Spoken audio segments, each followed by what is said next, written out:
E agora começa o julgamento do Bolsonaro.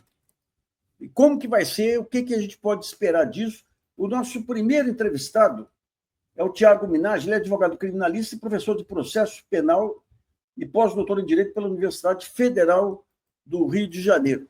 Tiago, obrigado por sua participação aí. Como é que você está vendo aí esse julgamento aí? Ele pode levar já à prisão?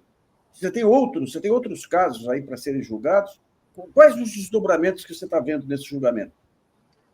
Bom, boa noite, Nassif, boa noite a todas as pessoas que estão aí nos assistindo, vão nos assistir. Assim, o que a gente tem que parar para pensar é o seguinte: processo criminal sempre existe o risco de prisão. E eu acho que esse é o grande desespero dos réus, principalmente do ex-presidente Jair Messias Bolsonaro, com relação a esse processo. Há, sim, risco de prisão. Acredito eu que talvez, pela posição que os integrantes, que os réus nessa ação ocuparam, em algum momento, acho que tudo aquilo que a Lava Jato fez com o atual presidente Lula, o estrago de imagem do país, de questão de Estado, etc., talvez esteja havendo um cuidado maior hoje com relação a esse processo especificamente. Porque, por muito menos, eu já vi muita gente ser presa preventivamente, ainda no curso de uma investigação, quiçá com o processo já iniciado. O que mais me chama atenção nesse momento aí do início das defesas dos réus é que todos eles, parece que há um consenso nas teses defensivas em alegar a suspeição do ministro Alexandre de Moraes. Acredito que a maioria, e algumas discussões extremamente periféricas, como, por exemplo, se tem que ser julgado na turma, se tem que ser julgado no plenário. Isso de fato é periférico, isso é resolvido facilmente pelo regimento interno do STF, e independentemente de ser na turma ou no plenário, não vai haver nulidade se o regimento interno prevê o julgamento lá ou cá, então isso é completamente inócuo. Agora, o que mais me chamou a atenção é uma das teses trazidas pela defesa, especificamente do Jair Bolsonaro, que ele pleiteia o juiz das garantias para ele.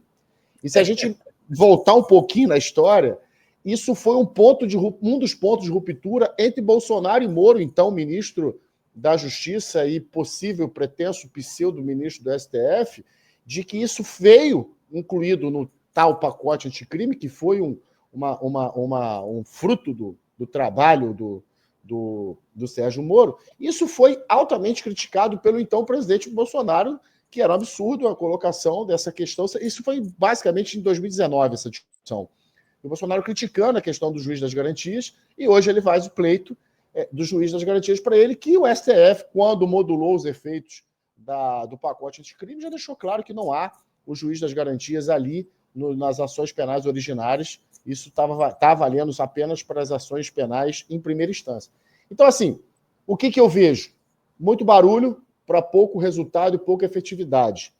90% das teses trazidas pela defesa, não que elas não sejam importantes, mas são questões processuais, não são questões materiais, ou seja, eles não entram especificamente nos fatos imputados, eles ficam ali tangenciando na questão processual, e eu sou professor de processo, e para mim a parte processual é muito cara e importante.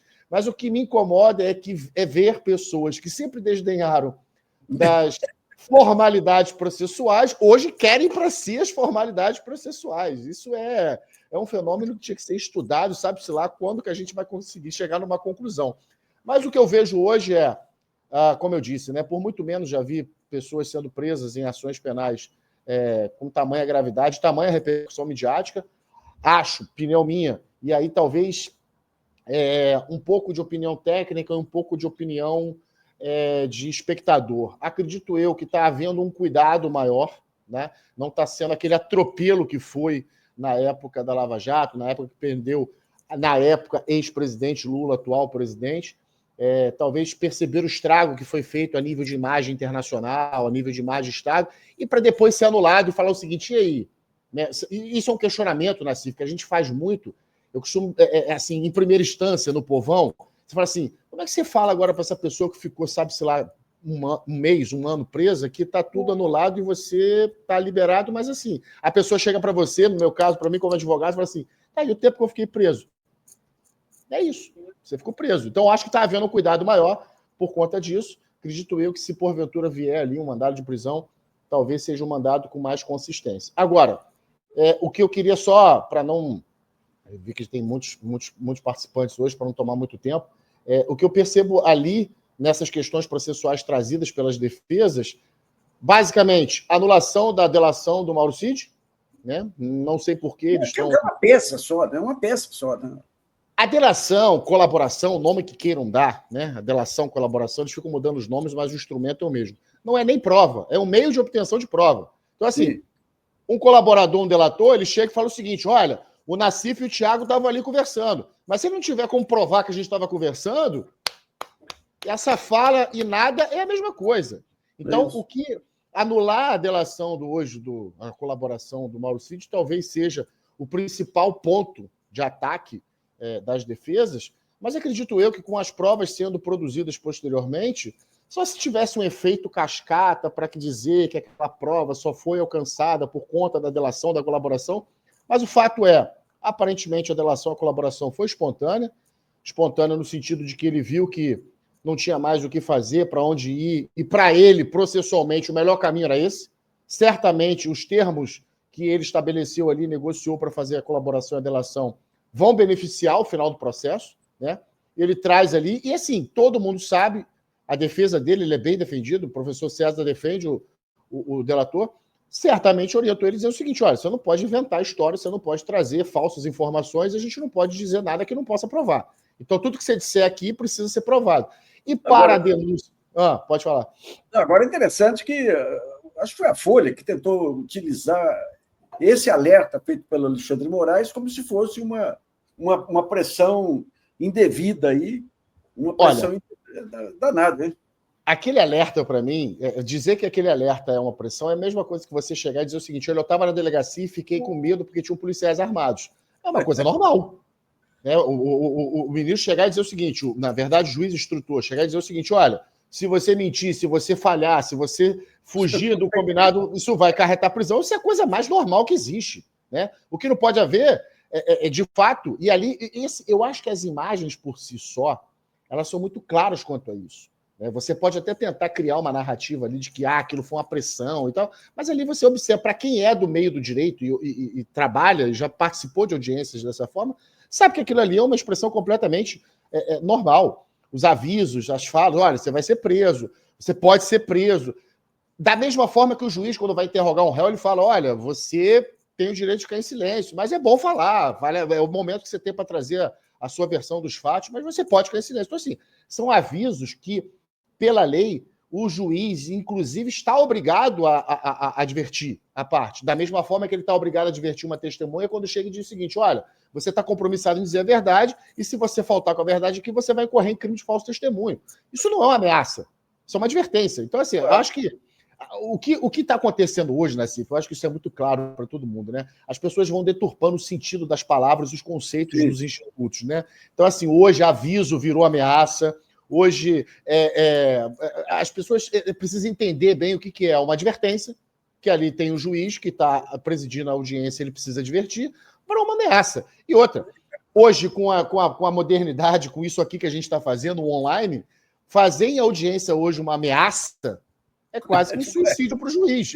Aquilo ali vai explodir em tudo quanto é canal, em tudo quanto é mídia. Então, da mesma maneira, quando se pega todas as peças do jogo lá, que estava claro desde lá de trás, desde aquele 7 de setembro maldito lá, que a ideia era criar uma comoção popular para justificar uma garantia de lei e ordem.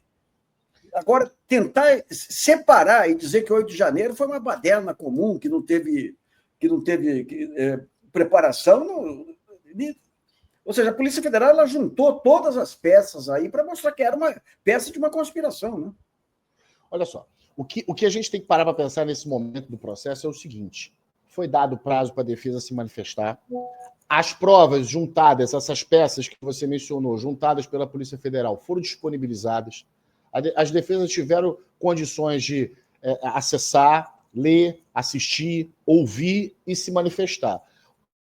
não adiar narrativas, porque hoje a gente tem esse problema que as narrativas hoje parece que elas vão ecoando e as pessoas vão tomando essas narrativas como verdade. E você fala assim, meu Deus do céu, de onde vocês estão... É igual a história da Terra é plana, né? Alguém falou isso, achou legal, e o negócio propagou e as pessoas tomaram como verdade. Então, essas narrativas podem até fazer algum estrago ou surtir algum efeito no meio social de pessoas não instruídas, no sentido técnico, jurídico, processual, mas no âmbito processual não faz o menor sentido. Né? É o momento de... as defesas foram apresentadas, o Ministério Público, na pessoa do Procurador-Geral da República, rebateu, o jogo é esse, tá? Está funcionando como deve funcionar, agora o processo vai caminhar, agora as provas serão refeitas, de certa forma, desculpa, chanceladas em juízo perante o judiciário, né? Aquilo que a Polícia Federal produziu agora é o momento de poder refazer em juízo, para no final sair a sentença. O ponto é, o que me chamou mais atenção ali, poucos atacam o fato em si, né? Porque a gente, quando faz uma defesa, ô Nassif, aí eu te falo como advogado, a gente tem dois tipos de defesa. A defesa material e a defesa processual. A defesa material é quando você ataca o fato em si. Fala, esse fato não existiu, ou eu não pratiquei, não foi praticado, ou foi praticado legítima defesa, enfim. E tem a defesa processual, que fala só das questões de formalidade. 80%, 90% da defesa ali gira em torno das formalidades e poucos atacam os fatos em si. É quase que, no meu ponto de vista, uma confissão implícita ali e não atacar os fatos em si. Não parei para ler todas as peças, não estou dizendo que isso ocorreu. Mas quando você pega os tópicos, você vê que há maior, como é que eu vou dizer, maior atenção para o procedimento, processo, para formalidades, e formalidades essas, e o mais interessante, que estão em sintonia com os discursos das mídias sociais. Né? O Alexandre de Moraes é suspeito. Aí vai lá a suspeição do ministro Alexandre de Moraes. Normalmente, as matérias processuais elas estão de acordo com a pauta midiaticamente social falando que está sendo colocada pela equipe, por eles, enfim. Basicamente passa por isso.